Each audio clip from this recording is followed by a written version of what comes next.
tosiliza la toinvestir bango na bavesi tosiliza tosi bakadena biso toka kotikali bashomere bakombata bazoluka mosala bokende bambororo tous les 38 138 sont des étrangers nommés par Kabi mutu akosakana na papa Mboso akole tiku mutu akotungisa papa Mboso akole pa toza na soutien total ya papa Mboso ozala muluba mungala mukongo derrière papa Mboso très faux tozalaka ba tribaliste te po batu papa Mboso aza congolais ota et puis batu bazo sécuriser UDPS eza batu ya ba Congo.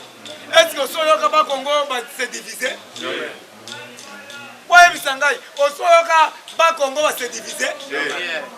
Mais kende na Mbujimayi batata moko ba mikolo bakomi ba chef coutumier oyoki ke IDPS moi luse IDPS nani Mbuyi Mulomba IDPS Maweja Jones ezani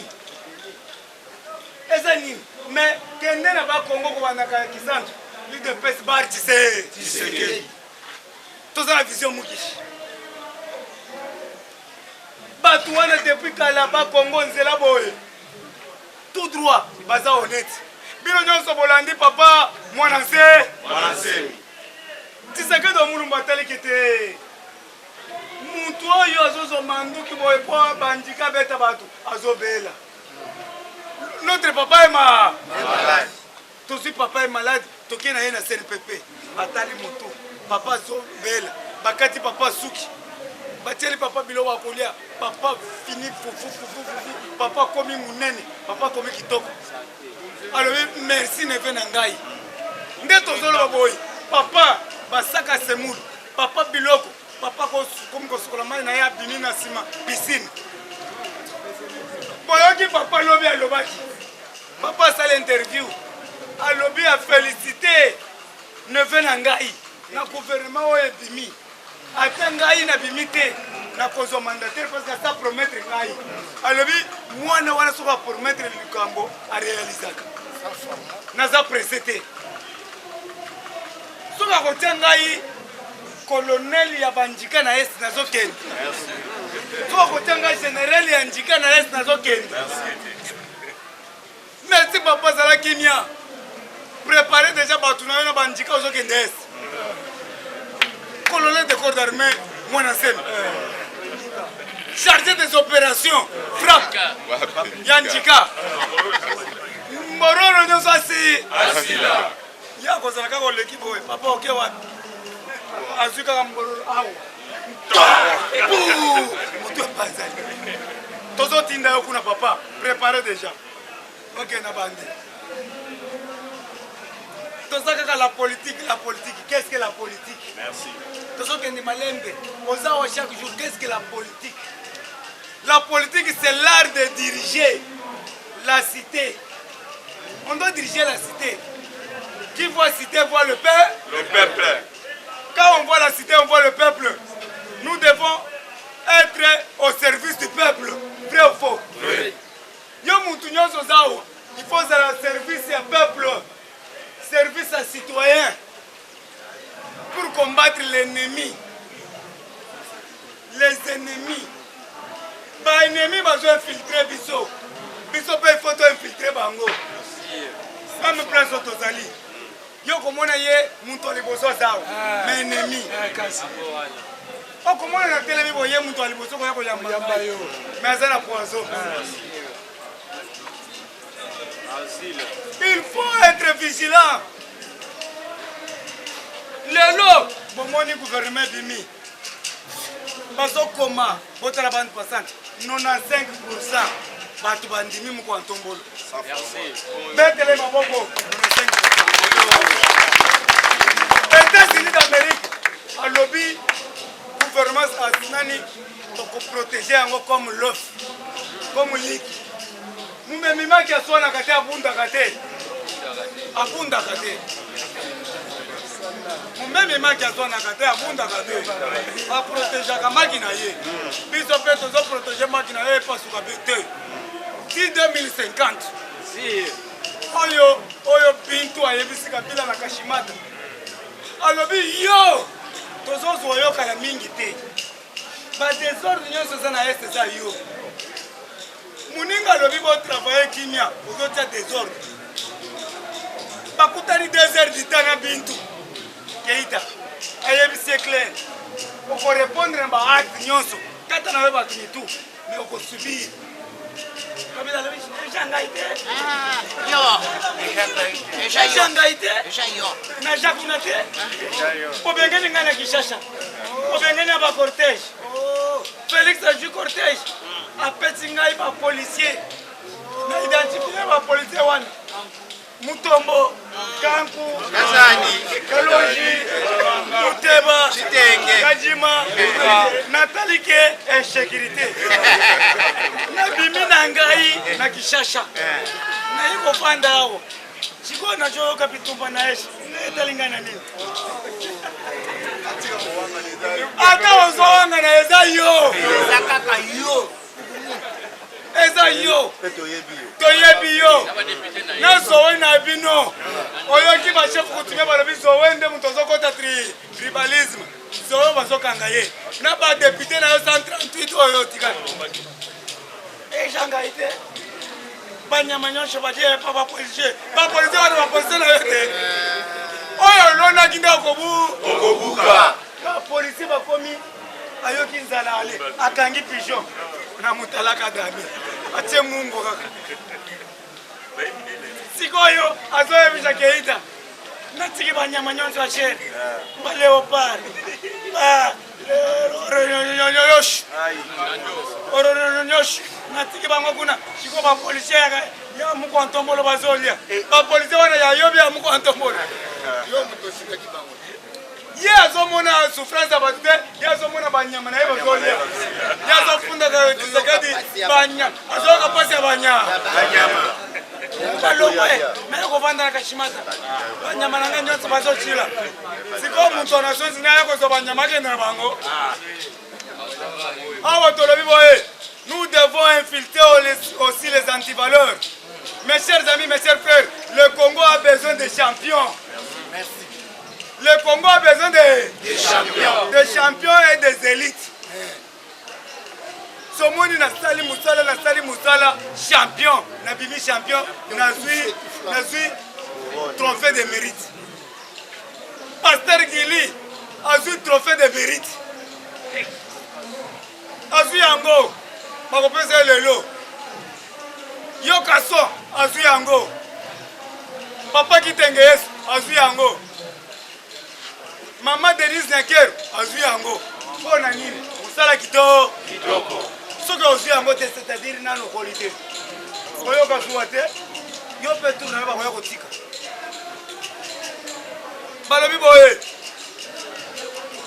le Congo a besoin des élites. UDPS parti cher de Tchèque Tshisekedi doivent faire sortir des champions et des élites. Tosali musala papa tikeli ya kibiso boulangerie bana nyonso fo bazala mayele Tshisekedi omulumba tikaki boulangerie Nazo répété à Mounene. Alors bien mwana nyonso. Soka yoki nzala. Faut pesa lipa ya Mounene. Ya Mounene. Batele moi bébé. Ebele. Adame. Toza interpellé de ba ministre. Bino na boyeto ya bino na bobo. Na boboto. Mais to ya bino na boboto. Mais wa ko pesa biso 70% te. Naza la stratégie. Turo tokotuna Augustin Kabuye mwana butete. Turo tokotuna Jean-Marie Kabundu te. Turo yo toko kende na ba cabinet na ba bango. Soki to monike 70% zibat. Otena na zuite. Soyez bon maye. To bandi ko bimisa bango na bamba. Na bambata. Na bambata. Yango tozo mettre en garde na ba ministre nyonso bokoti 70% ya peuple congolais pour respecter yango peuple congolais, mais précisément ba combattant. Na yango yo mutozao bongisa carte na yo. Bongisa longi na yo somba ka mwa eko kumeka ko ron. Longola mulili na misu. Sala propre. Po kende na hydrocarbure batali boy elongisela boy. Yo zala na poto. Nzoka bazoba ngende lo. Oya koya ko yiba ba essence nyos. Est-ce que na lobi mutu? Na fingi mutu. Biso nyos to bongiselo. Elongi. Musale zobanda. Ozo kende na esengo. Soki ba pesi yo pompe wana basi batie biloko wana yo teka ka boy ekokota soko moni directeur comité litre okati hôtel bato matapisi ya le peuple d'abord. C'est bien calculé.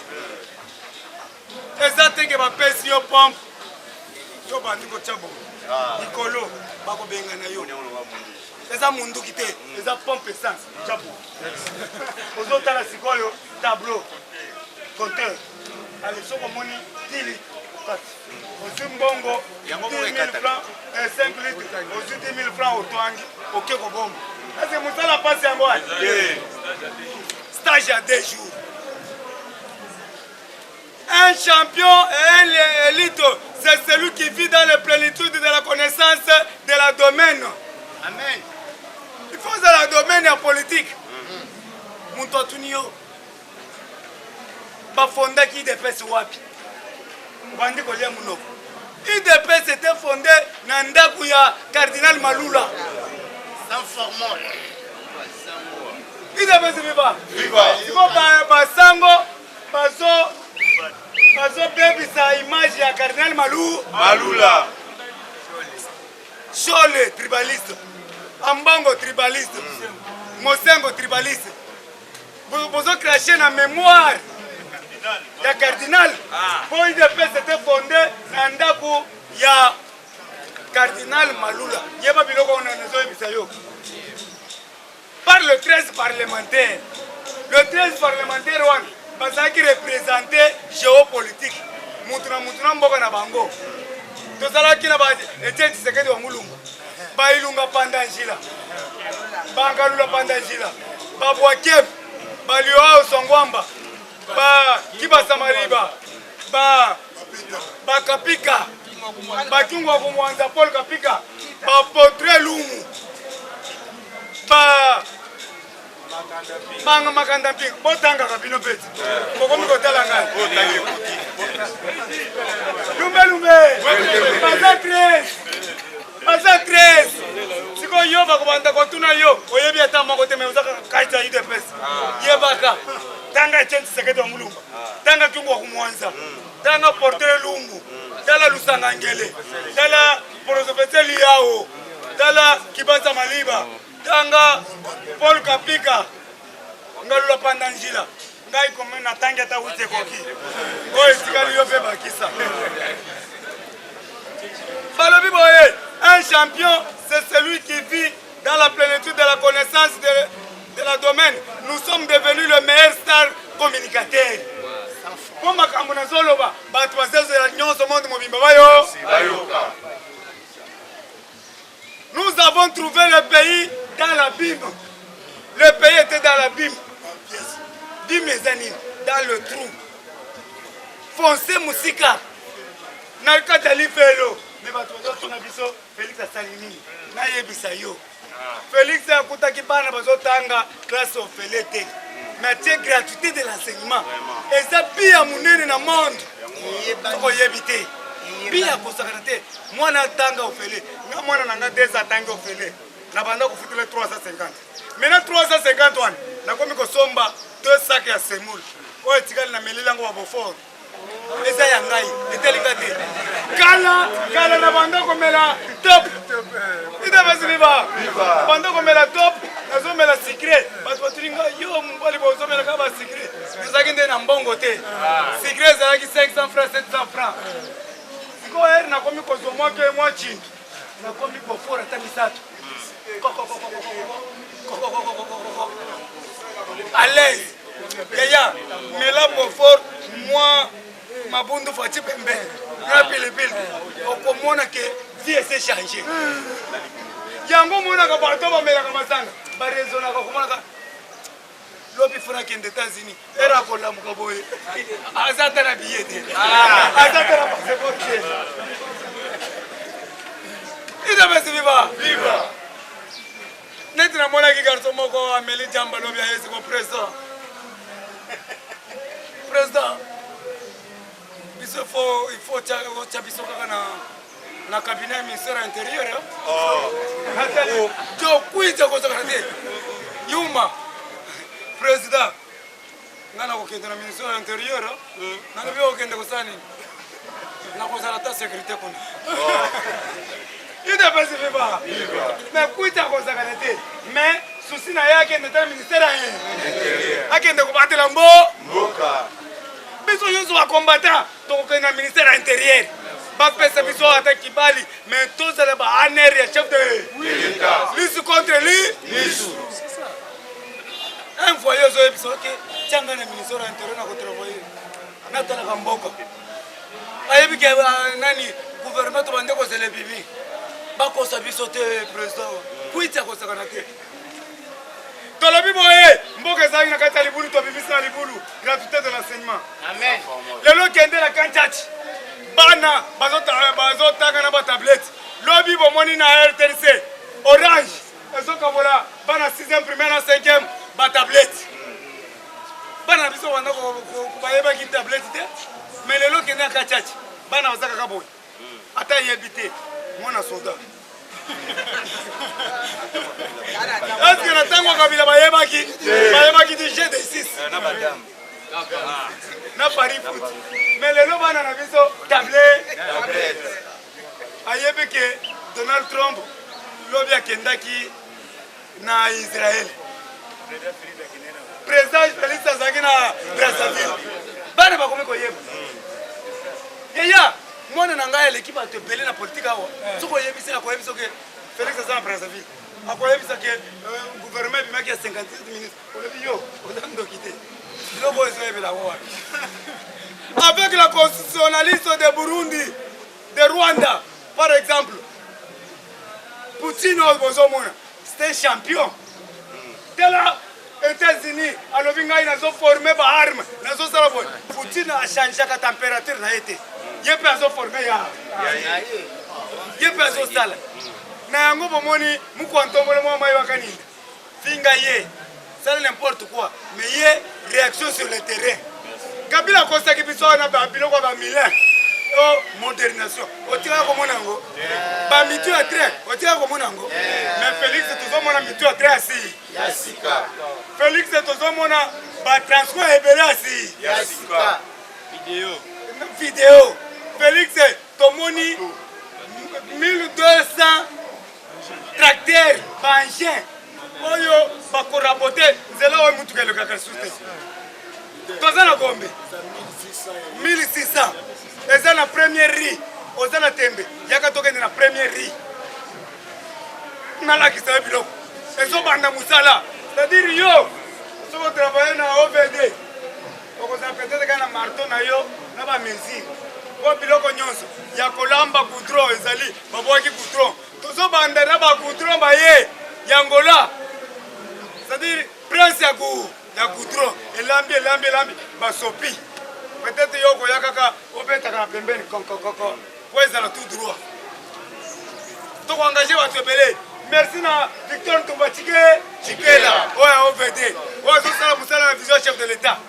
yana tokoengage bino zala nde kimia merci na Fimbu Akekele oyo tozobengaji alingete Fimbu na eza kaka boye mikolo oyo botuna bato ya Onatra bazwi Fimbu Akekele bato oyo OCC bazwi Fimbu Akekele tozosenga papa Gilles Alingete kota tina la police po la police babengi nga na butu président Gilles lobela biso badamasi na biso bakonzi bazoyiba bazotindela biso basardine bamai tozozwa mai kaka moko bazofunda bino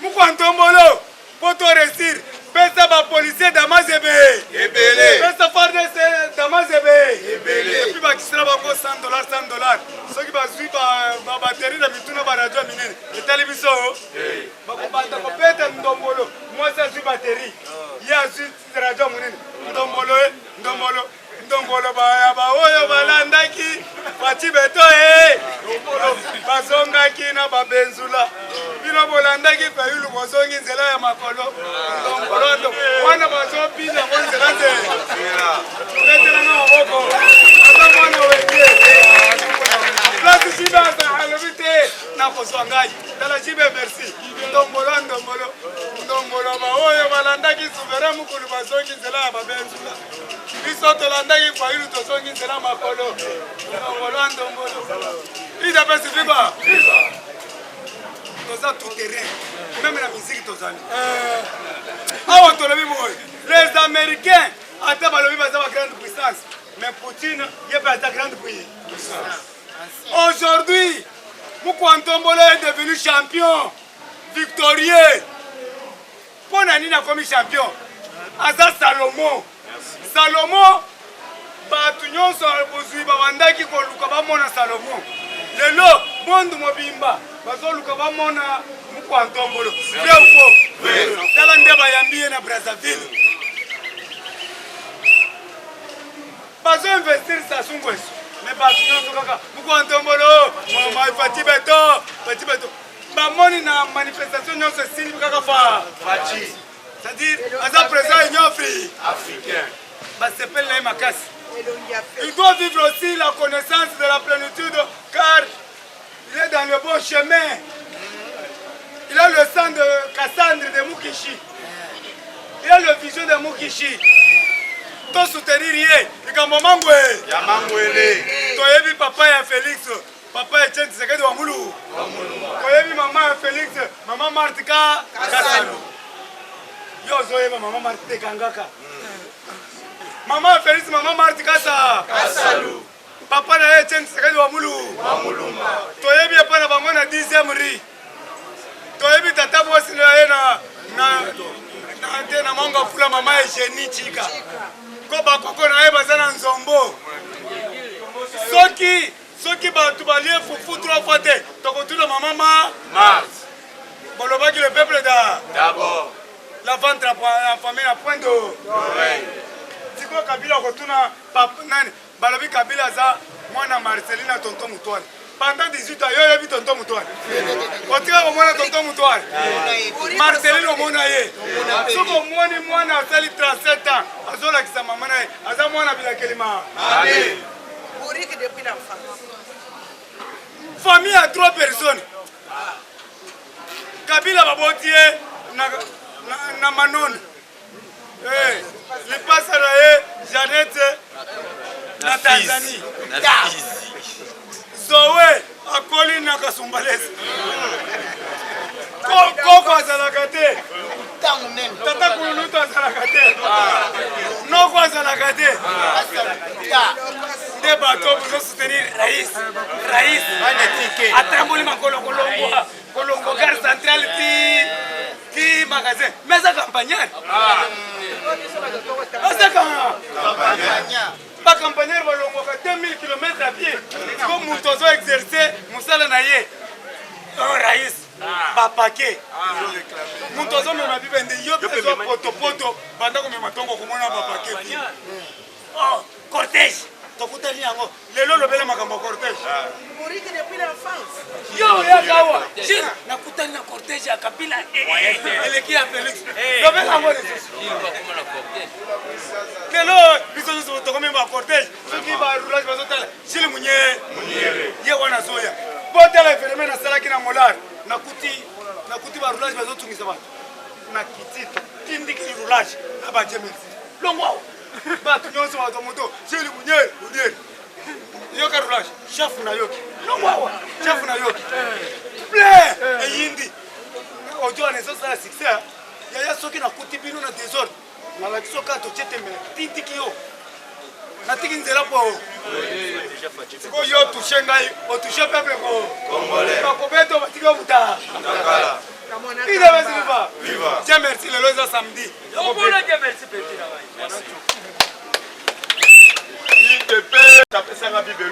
IDP, c'est viva. Viva. Fatimbe. Combattant et combattante, bonjour. Bonjour. Combattant, toé, pour rappeler Bandeko Nabiso Mingi na Est. Faut que vous ayez histoire. Mboka na mboka ezalaka na bilombe. Mboka na mboka ezalaka na babilombe. Toyebi bien bakabalo ezosalema na Est. Po ete babomaka bandeko na biso. Baboyeba bien bandeko na biso bozali na Est bakongole bakufi ebele. Boyete combattant. Yaya toyebi bien bakulutu na biso. Histoire bamemaki na Katanga. Eza isoro balingaki komema na Katanga te. Oyebi bien en tête même ya ba Jekamine. Bachaki diabolisation balongola o tobengi bakasayen. Po ete bakatange bango moko ba diriger Katanga. Mais leo nazotuna yo bisiko ozali wapi Katanga place développée. Omoni bato bazoboma Katanga bazali kaka bakatange bango moko. Baoyo bazoboma bandeko na biso na S ozo remarquer te bazali bandeko na biso à cause oyo tobengi ya message ya balider yaya message la uti koyebisa bino soko olandi Poutine azali oyo tobengi voyant na Russie même États-Unis d'Amérique aluka le plus moyen ya kodiminer oyo tobengaka komelamela oyo tobengi bapays mosusu parce que yazalaka ka super puissant mais abangaka Poutine moyen apusale pas Poutine apusalaka oyo tobengi na kobanga parce que soki ameki akokutana na Poutine azela na ye eloko moko Fachi ali kosala na République démocratique du Congo boyebete Fachi azali congolais du sang nazali kotuna yo kelike mikolo Fachi akoti na ngwende bouti ko remarquer Fachi akomi na ngwende ya Union Africaine akomi yango na ndenga baventure te yeba déjà sur le plan international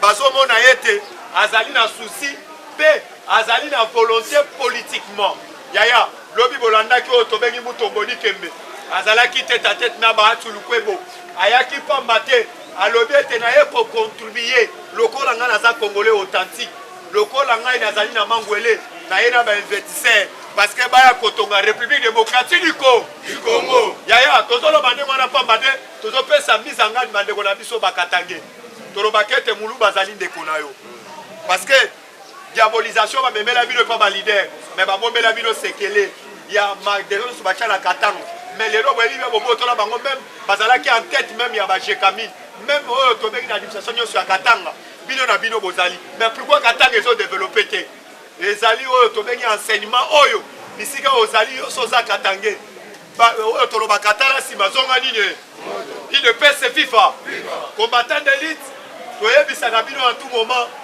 comportement oyo tobengi ya badepute na biso comportement ya badepute na biso epesi biso mayele par rapport ya nini lobi nake le plus loin nazolanda depute moko azoloba ete le fisc baprometaki biso oyo tobengi bajipe ya TX baprometaki biso $5,000 yaya e $50,000 balobi soki bapesi biso yango te biso tokocreye motion contre Jean-Marc Kabunda tolobi ete tous les Congolais bomonaki leki makambo ya gouvernement ebandaki kofrene boyebaki mokwatombola azalaki mayele atalaki comportement oyo tobengi ya badepute na biso lelo otango omona tozokoavanse po ete tosauve population oyo avotaki biso tozokende liboso po ete lelo tolongola defi oyo tobengi ya population oyo lelo apesaki biso bavoi oyo nalandaki même déclaration ya ndeko na biso oyo tobengaka Thomas Lokondo oyo tobengaka pauvre oyo auti kokufaka na mingi te oyo azalaki sénateur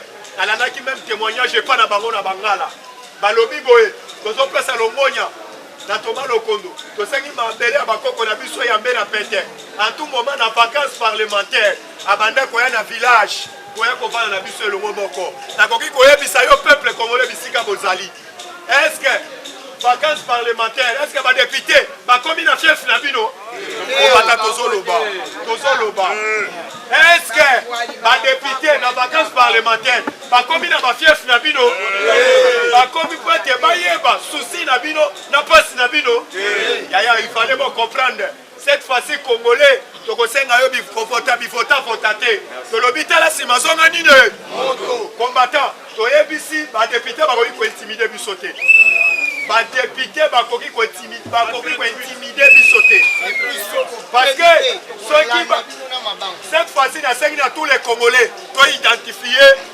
kombo ya badepute nyonso kombo ya badepute nyonso oyo ya 138 oyo bazolinga ete badéranger oyo tobengi pouvoir ya mukwantombolo mikolo oyo toza na opération toyebi pa yaya tolobaki ete bato oyo bakosauve mboka ezali yo bato oyo bakosauve mukwantombolo ezali yo oyebi na loi ya osa malonda banani badebulona yango bata nazoyoka te udps fifa yaya nazoyebisa yo alalaki na kanda ntango ndeko moko apartir ya France atindeli ngai film oyo tobengi nyamurenge na este azopapa congolais me akangi esinga esalaki ngai pasi yango tozoloba ete faci na discours na ye clairement azalaki clairement alobi ete banyamurenge soki ozali congolais linga congolais oyo azali mopanzi na yo congolais azali ndeko na yo servi mpona oyo tobengi na intérêt oyo tobengaka ya le peuple d'abord yaya toye komona ete badepute bazomona lokola baza bavoyant me biso topesaki bango mission balobelaka biso na kati ya ensemble me lelo nazoyebisa yo badepute bakomi koluka oyo tobengi pwanga bakomi kolobela lisusu biso na assemblée nationale te bakomi koya mpona baintérêt personnel na bango udps fifa kombata méchant kombata bozomona ngo lokola eza bapanti mais cette fois-ci esengeli bisika yo ozali oyeba ete loi ya osa malonda yo moto osovaka yango loi ya minaku yo moto osovaka yango mais cette fois-ci il fallait totalement toyebisa na badepute wana merci papa tozosenga mingi na papa Eliezer Tambwe biso tofotaki yo papa Molière toyebi bien tofotaki yo toyebi à part wana tous les députés cette fois-ci tozotanga liste na bino nyonso peuple congolais ayeba même na parler na yo parce que ceux qui bosali bafantir cette fois-ci oyeba ete peuple congolais alobi opération toyebi pas mikolo yo tozongela nzembo na biso boma député tika policier boma député tika policier boma député tika policier UDPS FIFA Fachichwa yaya Fachichwa combattant na ebisi yo ba député lopi ba pesinga ikanda parce que 138 bozoluka bajip bozoluka 50 000 $, mais boyebi mukwantombolo lutte contre la corruption azolinga ete atouche kanyaka ya libenga ya leta te na intérêt oyo tobengi ya population atindaki mpo kende kodefendre ye obanda koluka ete otikaki député ozala ministre lelo bazwi oyo tobengi oyo tobengaka bawazo rare batie bango na kati ya gouvernement bisika oyo otelemi okomi kosala audace okomi oloba ete tokocreye mention mpona kodissoudre oyo tobengi assemblée UDPS fifa papa nayebisi yo tootelemela descriver toyebi bato na yo tindelaki président J okosi bango bato ya Jean-Marie Lukulasi bisika ozali ke toyebi yo obomaka bato descriver toyebi yo obomaka bato okoki kointimide biso te mukwantombolo ofongola misu yaya tozoyebisa na mukwantombolo ofongola misu descriver desordre na yo ozosala na aéroport international ozoteka oyo tobengi kérosène toyebi yango aussi tous les avions na yo toyebi ndenge obomaka société ya ewabo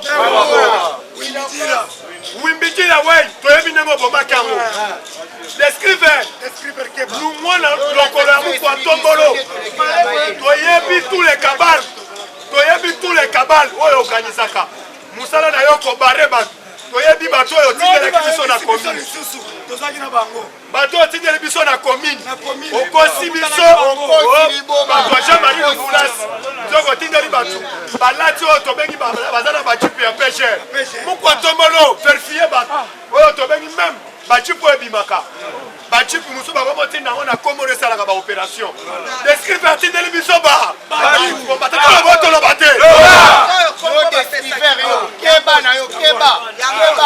Yaya, nayebisi bino kozala calme. Biso epa na biso. Tolobaki ete soki omoni ndokisala nini tozobela descriver azogere biloko oyo tobengi ya kabila. Même budget privé oyo descrive aza nango eza biloko oyo tobengi ya kabila. Yango tozosenga na muku antombolo na minute oyo lobi tolalaki te. Parce que muku antombolo okangai mbongo ya kosomba avion na yo moko eza te. Avion eza échange ozwi or opesi bango bapesi biso baavion sikoyo ozotambola na baavion ya descriver.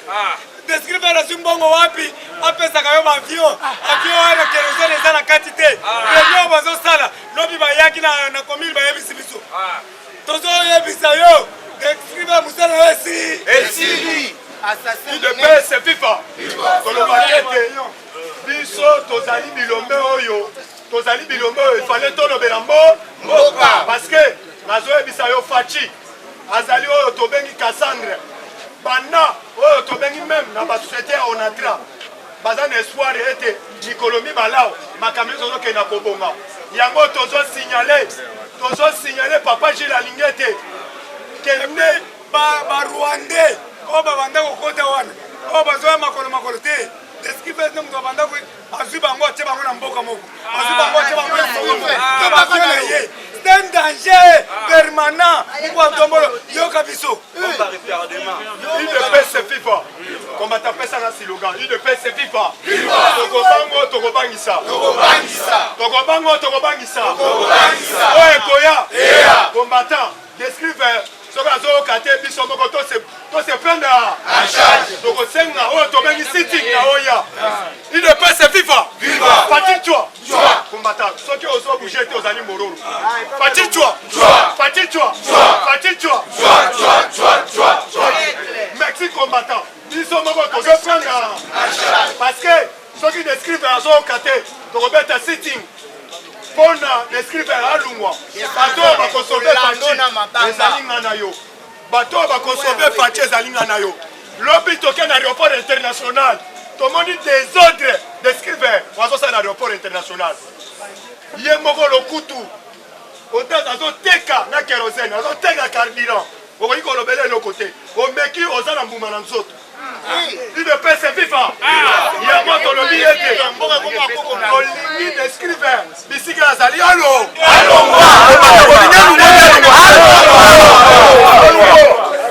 tokolando na mabanga kombatanelite awa toyebisi bino bozala sereur nayebisaki bino Hippolyte Kasembere Kanambe amata akita yaye mosala umukama kolandaki madame Bitu Keita oyo azali représentant ya MONUSCO toyebisaka bino dans l'époque avant MONUSCO ya na mboka oyo tozalaka na 4 groupes rebelles mais lelo soki otangi bagroupe rebelle oyo bazali na mboka oyo ezalaki oyo tobengi ekomaki bilanga ya MONUSCO oyo ne fiske bagroupe rebelle ezali ebele na est baluka moyen baliaka mais Bitu Keita na pression ya bandeko na biso oyo baseprendaki en charge na est mobimba oyo badevolaki basecret ya MONUSCO yango omonaki MONUSCO alobi tocomprendre erreur na biso cette fois-ci tokoluka moyen tokei na est po ete toyeba ete lelo na est esalema lolenge nini yango olandaki madame Bitu Keita akende komona Hippolyte Kasembere Kanambe ayebisi ye boye kabila na ye komona yo bagroupe rebelle nyonso ezali na est yo moto finansaka yango ayebisaki clairement kabila akomi kowanga na lobi ete batuna mpe Katumbi yango omonaki Bitu Keita adeplasaki akende kotala lisusu Katumbi UDPS FIFA papa bozala lokola Jean-Pierre Mbembe oyo alakisaki oyo tobengi volontaire politique aye na badepute na ye na mwasi na ye aye na bango alobi ete badepute na nga bango muku atombolo baza na susi ya kotravaille mpo na yaya tolingi ndenge wana parce que toza na mboka mosusu akokende te nayebisaka bino moto alie boloko soki olakisi atambeli cuba moninga kocuba ye te akobanga parce akopanda ete bato oyo basali papa japo ndenge babotoli biloko ebele babotoli ye biloko ebele nde eza wana akomi na mayele yango alobi ete fo nakangama na mwana mboka na place nakangama na étranger papa na minute oyo tokobina lisusu baluka lubota sutu nguluma te ezali badistinction ya pamba mboka ezokende na koavanse bango balingi bazokisa biso na nsima yango nalobaki tous les ministres topesi bino bachance mais cette fois-ci tozotelemela DG ya Transco bisiki ozali ke yaya DG ya Transco kende na bare nyonso okomona bato batie mulongo bachauffeur bake kotambola na bango bakongosala basabotage yaya ozomona bachauffeur ya Transco bakoti na Transco ozomona soki bamoni bato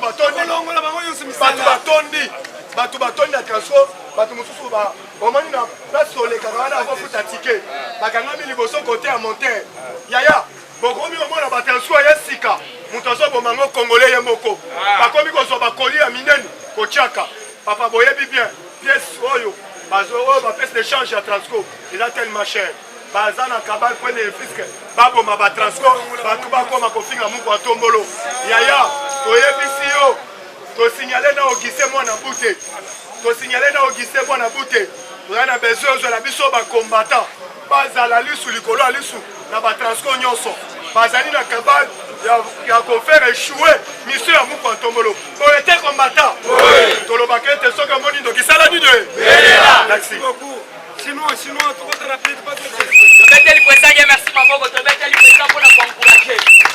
IDPS viva! IDPS viva! IDPS viva!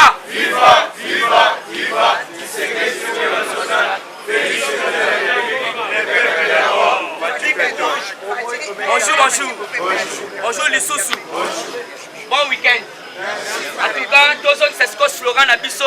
Oyo yeme président na biso Fatibe oyo moko lukaka même bakadi ya parti ya minene balukaka slogan wana esalaka bango esengo saisai boto bote puisque faut yeba biso il faut tokumisa Félix au moment où bango baza ko critiquer Félix faut boyeba eloko mosusu différence nde yango wana oyo eza lokola tele 50 na biso boyeto boyete o bango babandaki koluka kokumisaka nambe étranger biso sikoyo awa tokumisaka Faci beton boyeto boyete alors il faut sokisa slogan sokisa kaka beton yo oyebi ndenge ezalaka Faci Mukishi Momai yaya oza na se Faci Mukishi Momai Mukwantombolu le grand esprit l'homme fort du Congo et d'Afrique, le président le plus élancé du monde, le président le plus costaud du monde, le président de l'Union sacrée, le président de l'Union africaine. Maintenant, papa Beton m'a beaucoup. Hey, Nabosani, puisque Balobi, ce que Luki Fatima Kambo, Okuta Nanaya, Yawana Neto Lobin, Zoubabi Lumbe, Mukishibe, Zoubabi Lumbe, Momaïbe, Habitat la baie. Alors, donc, c'est la actualité politique. Il faut tous en avoir un seconde puisque Félix Asa y a biso boto boté. À part dans ma camion sur to continue l'actualité. On a dit quelques groupes il y a des députés. Oh bazala qui 138. Ah, ba commission qui descend. Alors tous ceux ça bango boé. Ceux qui ba kozala capable de gérer ba émotion na bango. Nous les peuples congolais, nous devons les aider et nous devons se prendre en charge. Donc, il y a un juge. Faci n'a jamais joué dans ce combat. Et puis, qui t'a dit que ce qui a son gars, à mon groupe, c'est là. Frappez Bango. Faci, Mukishi, la dernière cartouche, on n'a pas besoin de Kolobatro. On a dit papa qui t'engaye. Faci, puisque ici c'est sans formule.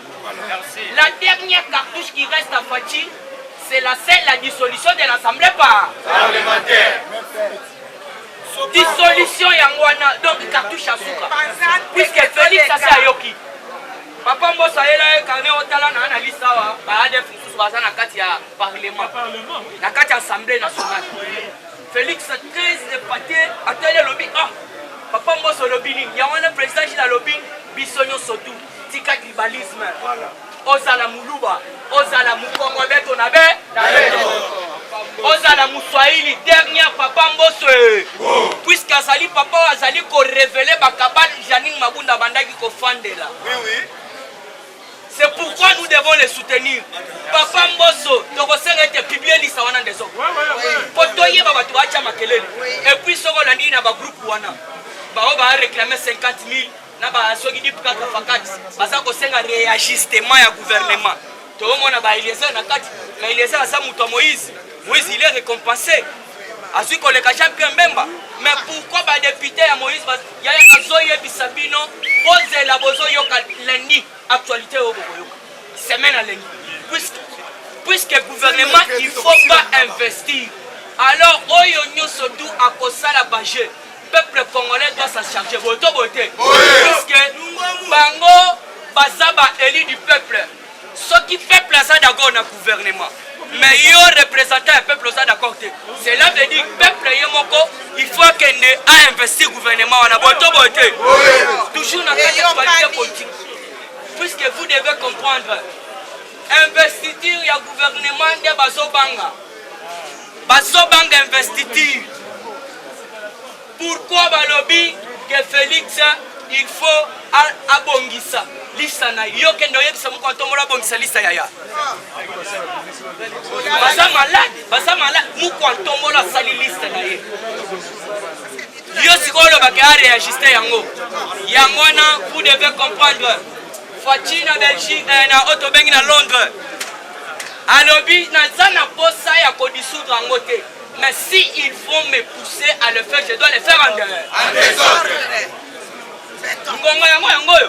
Puisque y a mon groupe d'individus, côté Bamsus va réclamer bon yaya. Cartouche Yasuka, c'est la dissolution. Toujours dans la carte actualité politique, on a dit Babeti Charles descriveur.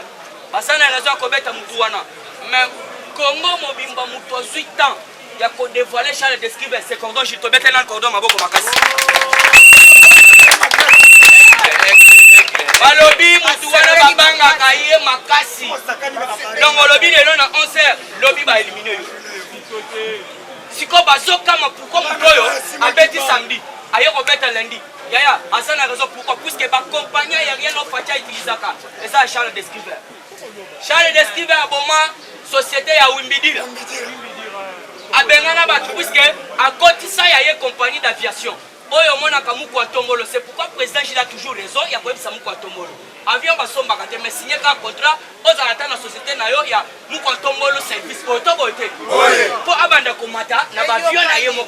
Puisque Charles Descriveur a ça, l'un bras droit, il y a Hippolyte Kanambe. Pour votre information, Olanda qui crache au Salama qui c'était le 10 et le 9 octobre 2019. Côté mais Charles Descriveur, ça là qui n'a qu'à être Kopwana.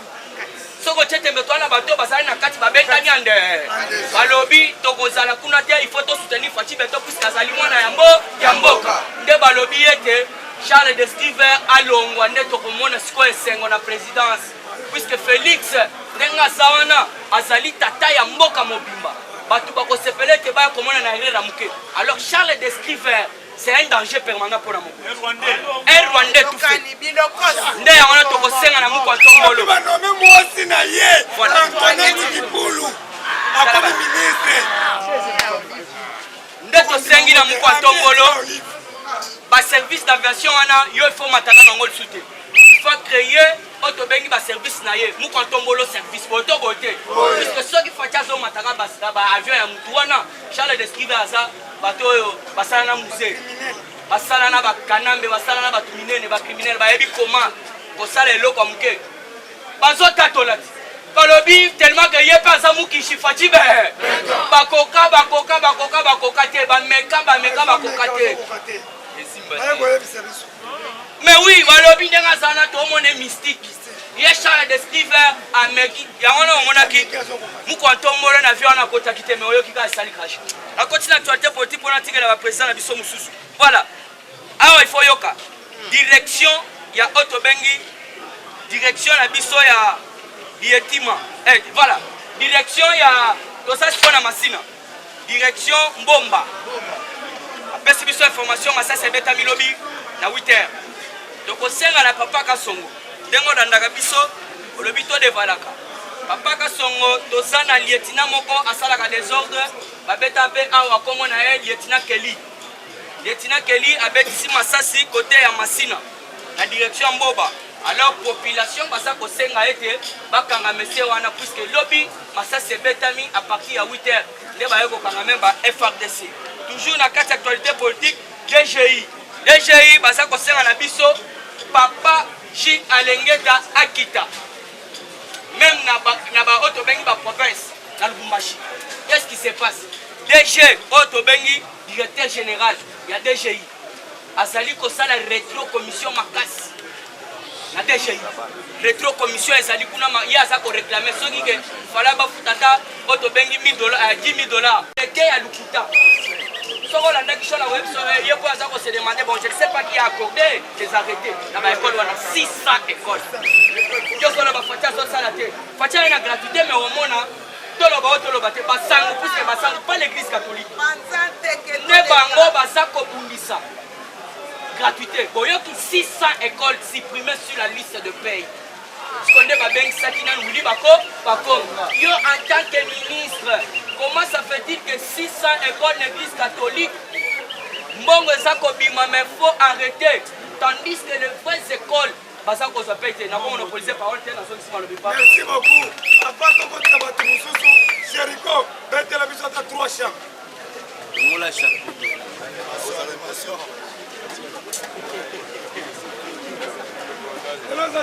IDPS viva! Viva! IDPS viva! Viva! IDPS viva! Viva! Viva! Viva! Tshisekedi au national, Béli chef de l'État et les membres européens.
Fatima Kota Muka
Jericho yango Jericho atambolaka na président Gilles na Gili Bokwa donc côté Gilles azali okomona Jericho na côté Gili Bokwa azali okomona Jericho na bana Jericho bazolela yo président tozosenga mbunda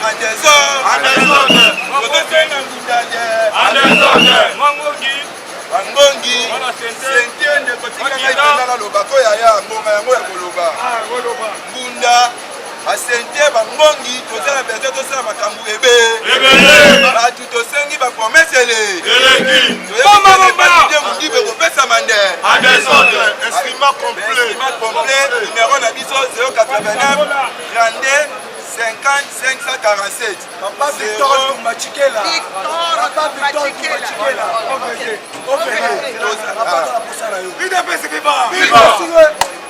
le directeur général Victor Tumbachikela on fait des vacances dans la Jericho Mbunda Kidar par instrument tout ça la simana yo Papa Gilles alingete fimbo kekele kala ndio mbela yo alita chambala Diaspora nyonso boyebisa ngai ozotinda $70 mpona mbunda nazozela yango ozotinda 50 mpona mama mwika tozozela bosala quand même vitesse na baoyo nyonso na batindi te botinda tozala complet tozala biloko propre tozala propre merci beaucoup ba diaspora nyonso mama Joseph Pambala Jericho yango le grand combattant Claude Balanke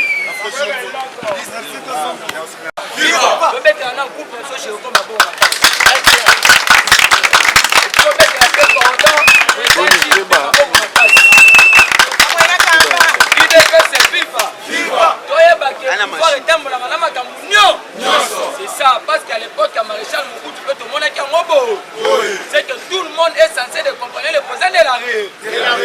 IDPS c'est FIFA. Si quand on continue à actualité politique, tout le monde le battu. Tout le biboye. Toyokaki que non, na lobaki on a mission nyonso. Que il y a une cabale de députés. Oyo bazala qui kobongisa ce qu'on appelle le révolutionnement parlementaire. IDPS c'est FIFA. Cela veut dire quoi? Il se prépare pour bloquer le programme de Samargono pas. Alors le président de la République, dans le deuxième discours, avant même la constitution, alors si le formateur ne dégage pas la majorité, je vais dissoudre le Parlement. IDPS c'est FIFA. Alors qu'est-ce qui se passe? Nous avons demandé au chef de l'État, parce que c'est le tout premier président où le peuple va réduire taille exécutif. Dans le gouvernement, nous avons 65 membres dans le gouvernement. Si on a 57 membres, on a 45 ministères. Et maintenant, posons-nous des questions. Les députés Nyosowana, le gouvernement 500 millions de personnes ou comment? Parce qu'il y a un député qui est auteur et renversement du bureau Mabunda. Aujourd'hui, il est nommé dans le nouveau gouvernement. Comme on est Moïndo Nzangi, c'est le ministre qui est ici. Nous avons un député Patrick Mouyaya, qui est aujourd'hui le porte-parole du gouvernement. IDPS c'est FIFA. Qu'est-ce qui se passe? Tolobaki qui après sortir du gouvernement frustration Kozala. On cite Eliezer Tambou, Papa Molière, Christelle Mvouanga et puis Daniel Maou. Ils sont en train de demander $50,000 avant d'investir au nouveau gouvernement. IDPS c'est FIFA. Qu'est-ce que la Constitution dit?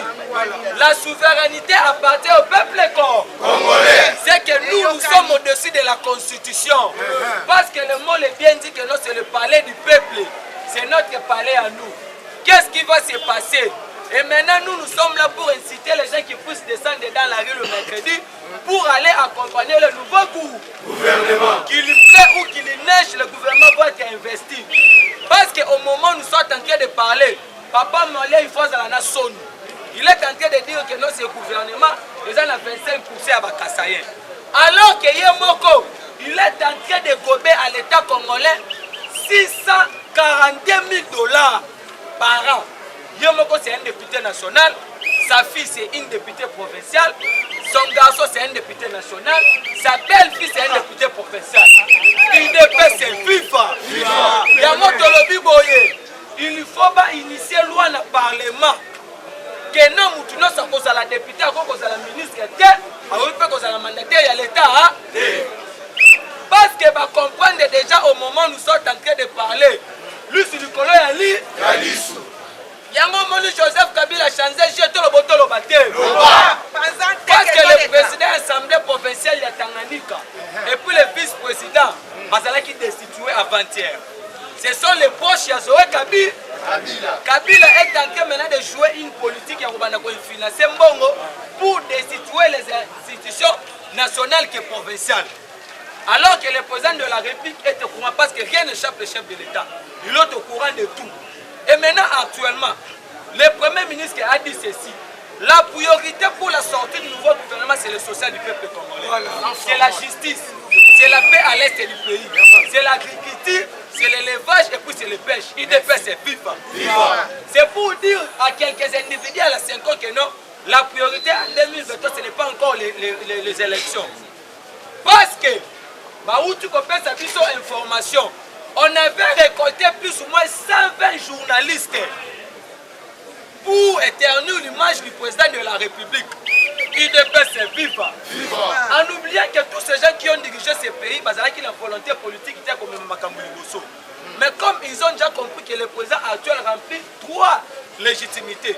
Félix actuellement a la légitimité diplomatique, a la légitimité politique et puis la légitimité populaire. IDP, c'est FIFA. Parce qu'il faut avoir la légitimité populaire pour se maintenir au pouvoir. Et maintenant, nous on dit ceci. Nous, notre problème est que non, le mercredi, nous allons descendre dans la rue pour accompagner la sortie du nouveau gouvernement. Parce que le président de la République, quand on va recevoir Jean-Pierre Bemba, vous avez vu la bonne volonté. Moïse Katumbi lui-même, il est dans l'Union sacrée, lui-même, il est dans la Mouka, c'est un agriculteur, c'est un minier, en fait, il remplit tous les critères à côté, c'est un Mouka. Et maintenant, tous ces gens-là, hier, ils étaient où? Parce qu'aujourd'hui, s'il n'était pas par la volonté de Félix, Moïse Katumbi n'allait pas voir même la capitale de Moukati du Congo. Mais aujourd'hui, tous ces gens-là, ils ont fait un cabal pour combattre le président de la République. Et maintenant, le président avait dit ceci. Après la remise et reprise entre le gouvernement sortant et le gouvernement entrant, il faut que le chef enquête na gestion du ministre Lobby tout le monde qui déjà voulu va Congo. Ça reste tel Longo. Parce que IDP c'est bon Bagamutu. Tout le monde est censé de répondre là-bas. Altina. Après tel Longo, le soleil à la boue. IDP c'est FIFA. C'est pour cela. On m'a dit parce que les députés qui ont resté derrière Joseph Kabila, ils ont préparé que nous sommes qui côté 200 députés et que si nous avons une sacrée, on va faire la bloc pour bloquer investir dans le gouvernement. Mais n'oublions pas que Mouzé a dirigé ce pays sans les députés.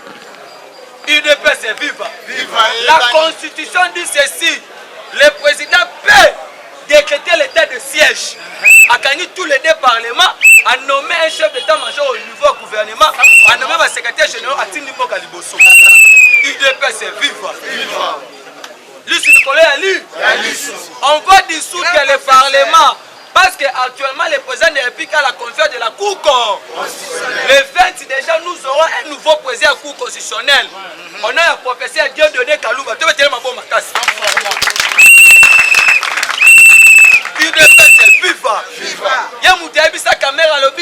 Mais ces caméras, vous avez fait un détournement intellectuel, il faut avoir des nerfs solides.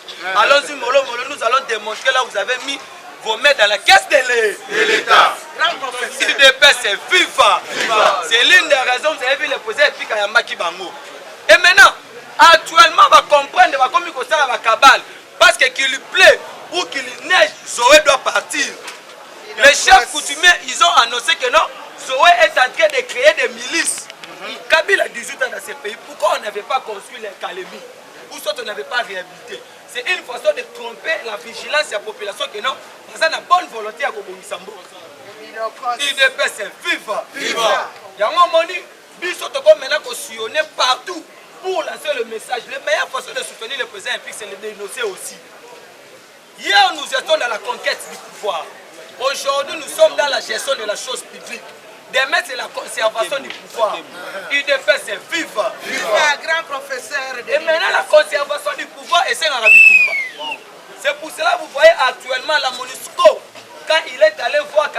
Kamata. C'est que c'est toi qui es au courant de ma sèque de notre musique au Est. IDPS c'est viva. Et maintenant, actuellement, l'église catholique, quelques individus à mort, ils ont peur de ces nouveaux gouvernements. Parce que le ministère de l'EPST, on a créé de faux arrêtés. Et il y a de l'argent qui sont non justifiés. Il y a de l'argent qui est dans la liste de l'État. Voire même dans le ministère des Finances.